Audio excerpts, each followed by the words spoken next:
Allen County lies in south-central Kentucky. Its county seat is the small city of Scottsville, but on the whole it's a rural area, characterized for the most part by beautiful rolling hills, and with the banks of the Barren River Lake up in the northwest corner. In the fall of 2011, thanks to a grant from the Laura Goad Turner Foundation, students and faculty from the Folk Studies program at Western Kentucky University began a 2-year project to document folk life and traditional culture within Allen County, everything from craft works to croquet games, music making to land use. Foodways was a key area of interest. We wanted to learn about the production of food in Allen County, about who sells it and where, about how it's cooked at home, and last but by no means least, who serves it, what do they serve, and who enjoys the results once they reach the table. This presentation is about that process and those people, the servers. 5 WKU graduate students set out to find out more about them. Steve Goddard, Jennifer Jameson, Tony Liang, Rebecca Lyons and myself, Rachel Hopkin.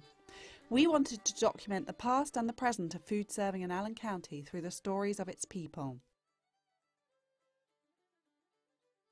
Matilda Starks is known to everyone as Tilly, and she was one of the people we met who could tell us something of the history of food serving in Allen County. Born in 1930, Tilly began working in the Jacksonian Hotel when she was about 13 or 14 years old.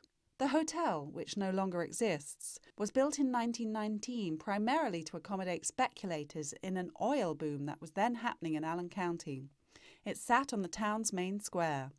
Tilly began there as a waitress and salad girl, but she moved on to cooking one day when one of the chefs was indisposed. Tilly's aunt was at home and there was no one else around to help. I had to fill in. Well, I didn't know how to cook, on my own, so I had to call my aunt on the phone, ask her how to make biscuits. She told me how to make them on the phone. She told me I never cut up a chicken before. She told me how to cut chicken up. And she told me to put a little butter and a little shortening in my skillet. We had big old iron skillets. And flour my chicken, put salt and pepper, put in the skillet and fry it. So that's what I did. And boy, from then on, I could fry chicken. So that was the beginning. By the time she was 16 or 17, Tilly was cooking regularly. The hotel sometimes had banquets for over 100 people. I just went ahead and did it and got it done. I know what time I had to have it ready and how much to fix, and that's it. It's just a breeze for me because they tell me to do something one time and show me. That was it. I picked it right up. The lady that owned the hotel said, I never seen nothing like it. Said, just tell you what to do and tell you what we want, and you just go in there and do it and laugh and go ahead. I said, well, any dummy can do it. Tilly worked at the hotel for 28 years and then at several other places. But in the early 80s, the time had come for her to strike out on her own. I decided I wanted to open me a eating place one day. Well, they all laughed at me. I said, y'all laugh, but I'm going to. And I did. And I done good. The place was called Tilly Stark's Corner Cafe and it was on East Cherry Street. And Tilly carried on cooking what was by now her signature dish. I had fried chicken every day. And on Fridays, I'd have fish. I had a lot of people, just lots of people come in. Did you ever have any picky customers or customers you didn't much care for? Mm-hmm. Yeah, but they never did know it. And, of course, now, really, I got along with everybody real good, pretty good. The Corner Cafe has been closed for a couple of years, but Tilly is planning to reopen it in the spring of 2012. When she does, there will be some very happy Allen County residents. One man told me that he would end years of vegetarianism for just one more taste of her fried chicken. Another Allen County establishment that's rooted in the region's history is Harper's Catfish. Rebecca Lyons paid it a visit. Harper's Catfish sits on Highway 101 and it's always busy. The day I went was no exception. Fortunately, Rusty Harper, who runs the place, was able to sit down and tell me a little about how it got started. 60 years or so ago, Eugene Harper, Rusty's father, set up a fast food restaurant out of a small rental space in Scottsville. He was paying rent and he wanted to get out of paying rent, so he bought the land and he built the restaurant in 78. We opened in 78. But at the time, it was just about half the size of what it is. And we added on added on again. We've been here ever since, since 78. Do you own the business now, or does your dad still own Well, it? Daddy still owns the building, and I rented it off him. He retired in 99. And I told him, I said, you know, I'd like to take it over. And, of course, we discussed it with the rest of the brothers and sisters, and nobody else wanted it. And he said, I don't know if you know what you're getting into. And I said, it can't be that hard. But I realized real quick that it was more than, you know, than I thought it was going to be. Does he ever come over here and check on you? Oh, he's tonight and tomorrow night. He comes down. He'll come in the kitchen, see if he can help do anything. He still gives me advice. Mm-hmm. You still get it to advice? Yep. Do you take it? Yep. You do? Well, that's good. Rusty has 2 sons of his own, but it's not yet certain if they'll take over when the day comes. I told the boys, I said, it's a good living, but the way everything's coming in on it now, you know, all the regulations and all the taxes and the help, that's where we have most problems at with, you know, turnover dishwashers and stuff. But, you know, it's just, you got a lot of headaches. And I told them I want both of them to get an education, so both of them did, but I've never been to college. I've graduated high school, and it kind of crosses my mind every once in a while now. You know, I'm not too old. I could really, but no. But what do you do if you get that? I don't know. No idea? Be a good businessman. I have, the other day, I had a deep fryer mess up, and I was working on it. And one of the boys worked in the kitchen. He said, well, I know you was an electrician. I said, well, when you're on your own business, you got to be an electrician, a plumber. You just got to know how to do it all just to get it fixed. Rusty must have been fixing it right because the restaurant has a wonderful reputation and many regular customers who just can't get enough catfish. Rusty told me what he thinks the secret is. It's got a lot to do with the family. It's family oriented, you know. Everybody speaks to each other, you know, and everybody gets, you know, we're just, when we get full, we're just one big happy family. Family was a subject that came up over and over in the course of our field work. Take Earl-G Dumplings. It's a restaurant on the old Gallatin Road which has only been open for a few years, but its menu is rooted within generations of the family of one of its 3 owners, Mike Wood. I met Mike with his mother, Cassie Turner, who prepares some of the food for the restaurant. Cassie, who's worked in catering for most of her life, learned to cook from her mother and mother-in-law. I asked her about the recipes that they'd passed down to her. I don't really have any recipes, like the dumplings that Earl G has, you know. I make those. And I used to see my mom make them, you know. She would take a rabbit, a squirrel, or anything, make the broth, and she could make dumplings with them delicious, you know. I remember what Mom's tasted like, and I would just try making them until I got it like I wanted it, and then everybody else seemed to like them. So it wasn't a question so much of passing down a particular recipe, Right. but it was more a way of cooking. Right. Cassie and other family members help Mike Wood with the restaurant, but it's not family-owned. Mike met his 2 partners, Carl Uberson and Brent Ramsey, when they were all working for the Ryan's chain of restaurants in Ohio. Once they decided to set up together, they settled on Mike's native Scottsville because they felt there was a gap in the market. As the 3 men worked frantically in the months leading up to the opening, Cassie made sure to keep them well fed. Mom cooked every night, and you know, they were introduced to salmon patties. Neither of them had ever had salmon patties before. Country ham, Carl had never No, had he never had ham. country ham, fried okra. Did they ever say things like, oh my goodness, this is good, we must have this on the menu? Salmon patties is probably the wildest thing because what Brent wound up eating that night? 10 or 11 salmon patties. He'd never had them before. He paid for it later that night as well, but he had... They just could not quit eating. They just loved it. You know, they wasn't used to home cooking. Right. Salmon patties are now a Monday special at the restaurant. Earl-G Dumplings opened in December of 2007, and Mike told me that his only regret was that they didn't build the place bigger. Like Harper's Catfish, Earl-G's has many regular customers. Some eat there 3 times a day, every day. And like Rusty Harper, Mike Wood thinks of his customers as family. It becomes like a family. I mean, if you don't see somebody, you wonder, are they sick? Are they okay? Mm-hmm. You know, Yes. or whatever. Do you hear any gossip at the restaurant? Oh, you always hear gossip. Good, bad, and ugly, it doesn't Tell matter. me a good juicy bit of gossip.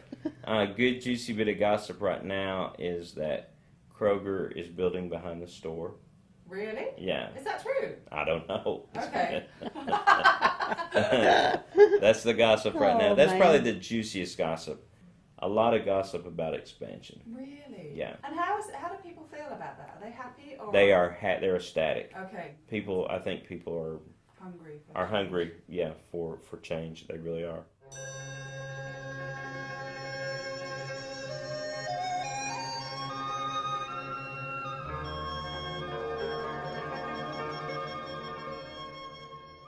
Change came in some ways to Allen County about 11 years ago when 2 new restaurants opened up. China King was one of them. While China King may not have local origins, it too is rooted in family. Tony Liang found out more. China King is located on East Main Street in Scottsville. It was opened in the year 2000 and its owner is Mr. Lin. Mr. Lin is from a poor area of Fujian province and he moved to the US in early 90s. Like a lot of Chinese immigrants here, he got involved in the catering business and after 10 years of very hard work, he'd saved enough money to start his own restaurant. He began looking for a perfect site and he hired a feng shui master to help him make his decision. Feng Shui is a traditional Chinese art that examines the relationship between space and the flow of energy. Mr. Lin settled on Scottsville, partly because there was no Chinese restaurant already there, and also because the Feng Shui master said it was a lucky location. Mr. Lin is now retired and spends most of the year in China. His son Li Ming Lin and daughter-in-law look after the restaurant. I spoke with them. By the way, the restaurant has Chinese name, which is Huangchao, and that means dynasty. China King serves traditional American-style Chinese food, based on the original Chinese cooking. The biggest difference between Chinese food in China and in America is that the food served here is a lot sweeter. The China King restaurant is the only Chinese restaurant in Allen County, and it has many regular customers.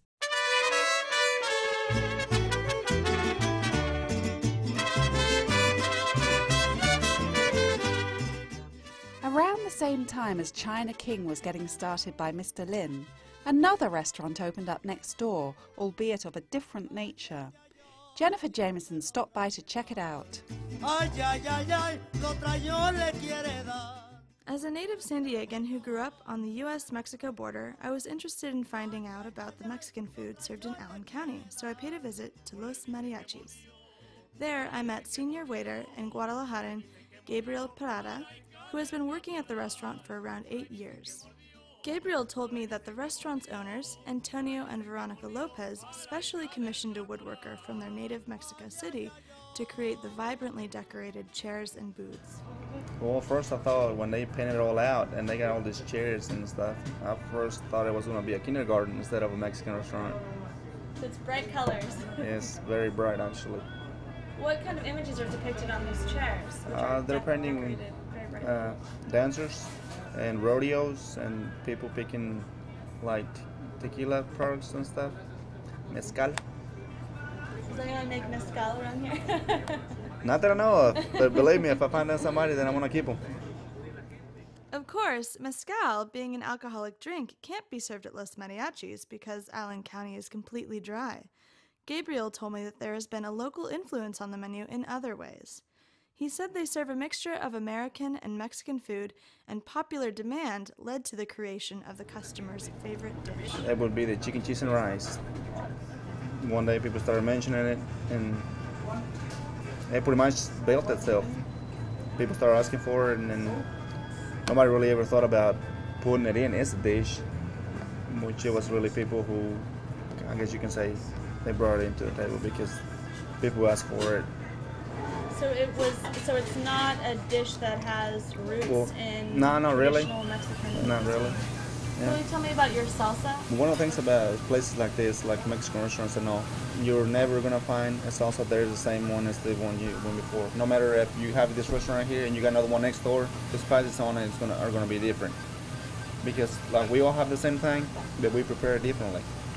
So salsa is a key aspect to the menu that really differentiates one American Mexican restaurant from the other, and possibly Mexican restaurant from the other too.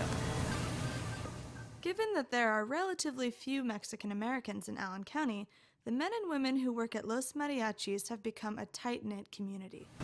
When you come up here, you don't know somebody, so you can get acquainted and start asking questions where you're from and whatnot. You know, and I guess pretty much is the start of a friendship, I guess you can say that. So can I ask you, what do you think it means to the community to have a Mexican restaurant in Scottsville? Well, I consider it just another place to hang out at. There's a lot of kids from the school, a lot of families, and they come up here and do their thing and, you know, have a good time, I guess. Another place in Allen County where people can do their thing and have a good time is around the Barren River Lake. The lake is actually a reservoir and was built in the late 50s and early 60s. It's now host to a range of activities including fishing and boating. There are a number of businesses that cater specifically to lake goers and lakeside residents. Steve Goddard went to visit a couple of them.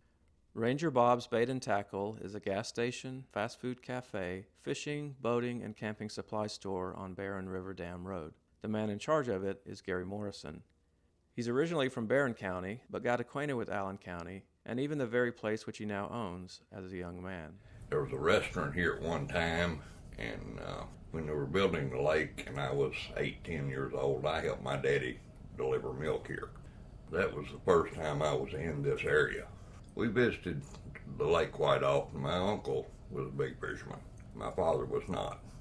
And I got in the truck with my uncle every chance I got to come down here. And of course, this lake was built for recreation also, as well as flood control. We've got one of the most beautiful lakes in this nation, and I think it is rated probably the third best fishery in the state. Gary told me that the lake is particularly noted for catfish and bass. Fishing even played a key part in a nickname he made good use of later on. When I retired from the Army, I bought a Ranger boat, and I joined a bass club in Glasgow. Well, I just happened to get lucky and win the first tournament that I fished in. All these bass club members were in the restaurant. No one could remember my name.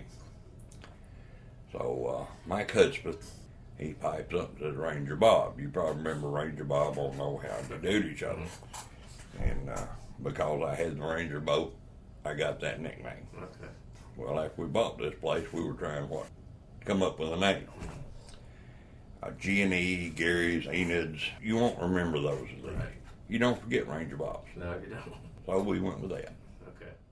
When Gary and his wife bought their place 18 years ago, they planned to run it as a mom-and-pop store. But as lake traffic increased, they added the bait and tackle section, as well as the fast food counter and some tables and chairs. I asked Gary whether he had many local people drop by. Every morning and every afternoon, we have a group of locals that are here. Every problem in this world is solved at those tables. Is that right? Most of them farmers, and they'll sit around and they'll spend an hour and a half here in the morning catching up on gossip, and old farmers are about as bad as old women. And, you know, you have things like burgers and chicken fingers and things, but how does that fit in your mind into all that Ranger Bob's is? I think it all complements each other. The bait and tackle shop draws people. They smell the food, they'll get something to eat. We advertise it a whole lot as a one-stop for fishermen, boaters, and campers. Okay. Now, I have been all over this world. I've been in Korea, Alaska, Germany, all over the United States. As far as I'm concerned, Allen County is the finest place on this earth to live. Because of what? Neighbors, friends, everybody knows everybody. You don't make it in this world without your friends. Down the road from Ranger Bob's, I found one of his neighbors at Double D Tackle and Dine. Keith Mingle is another transplant to Allen County. His love of cooking came from his grandmother, but his formal training took place in culinary school. It was put to good use when he became the chef at Double D. Before that, the venue had been closed for some time. I helped set up the kitchen pretty much watch it go from all the rafters falling down on the tables and the ketchup bottles that had been here for 3 years because the previous owner shut the door and never looked back. Oh. I mean, everything was just like the day he walked out. I mean, I guess they must have took his quarters out of the till, but other than that, he just locked the doors, and it was a little bit different. Keith has since taken over as the owner of Double D, and he wants to build on the local taste for Southern cooking. Basically, you have two types of clientele. You know, the locals that are wanting beans and potatoes, you know, and then you have people that want something else occasionally, and I like to give them that one something else every week, you know. That, like what kinds of things? The pastas, some Mediterranean food, Cajun cooking. I do homemade bread when we do these things, and that's my passion is bread. Really?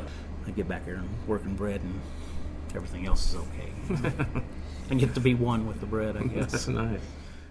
While Keith is introducing some of his favorite foods to the area, he's also had to change some of his cooking to suit local tastes. The mashed potatoes we've had an issue with.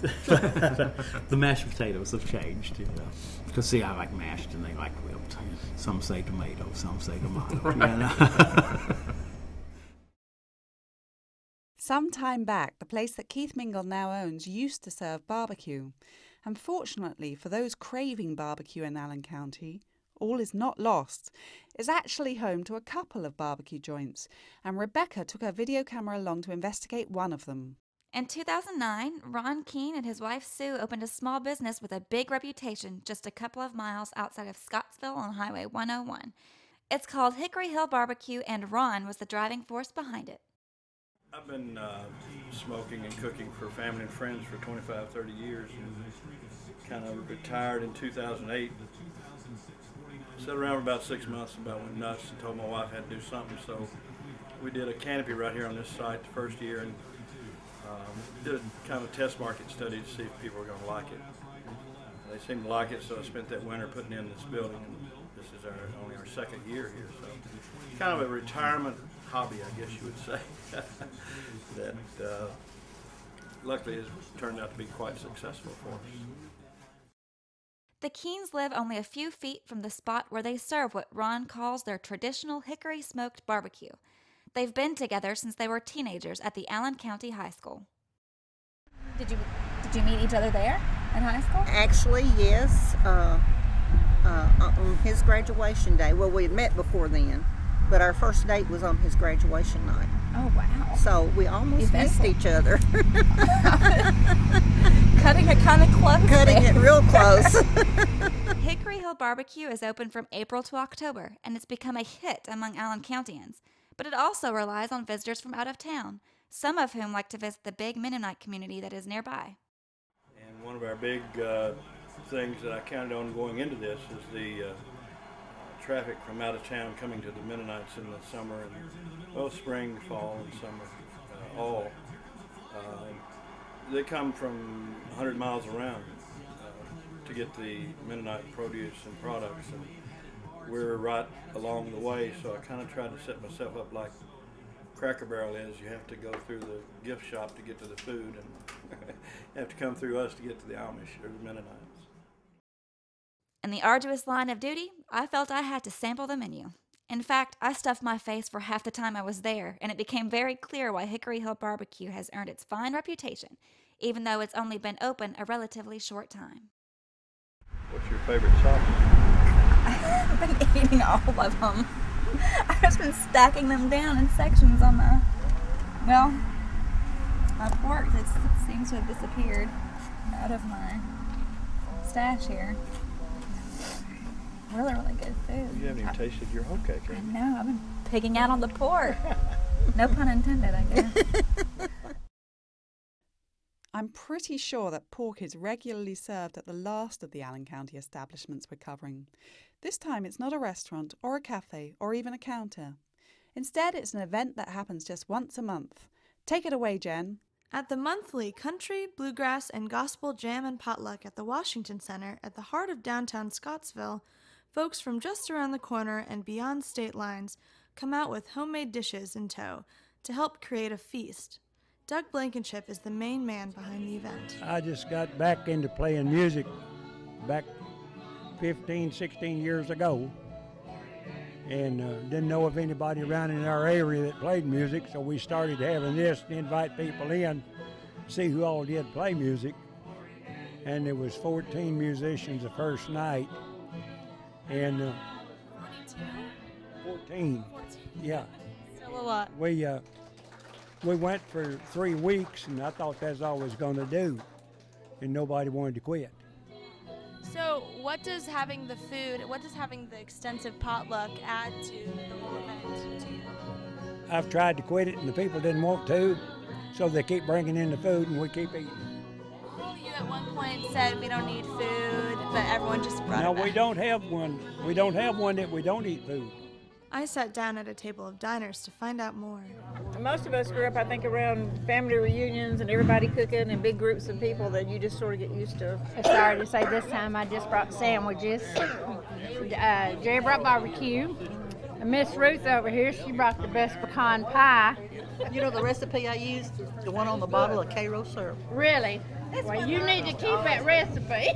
I do. I've got it written down in my cookbook in case they take it off. I make meatloaf by the recipe that used to be on the oatmeal box. Really? Well, they took it off, and there I was. So I went on the internet and finally found that recipe going through Quaker Oats.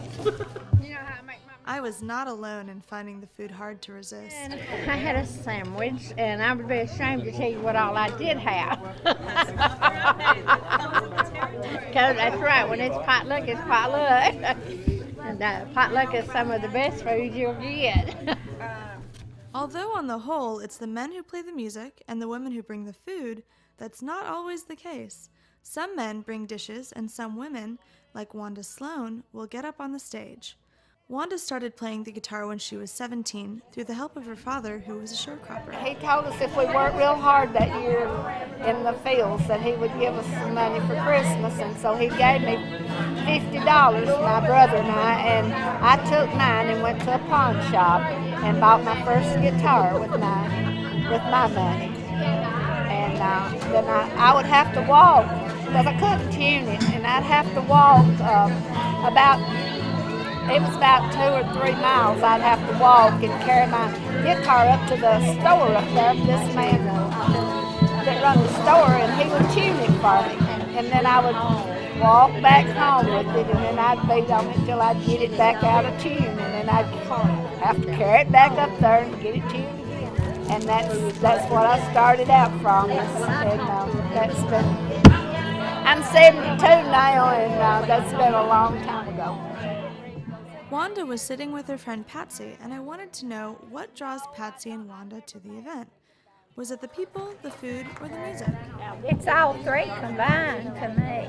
We're both widows, and it's just a way to get out and meet people and not sit at home at night by yourself. Get out and enjoy yourself. And we both love music, so where you gather at, you gotta have something to eat.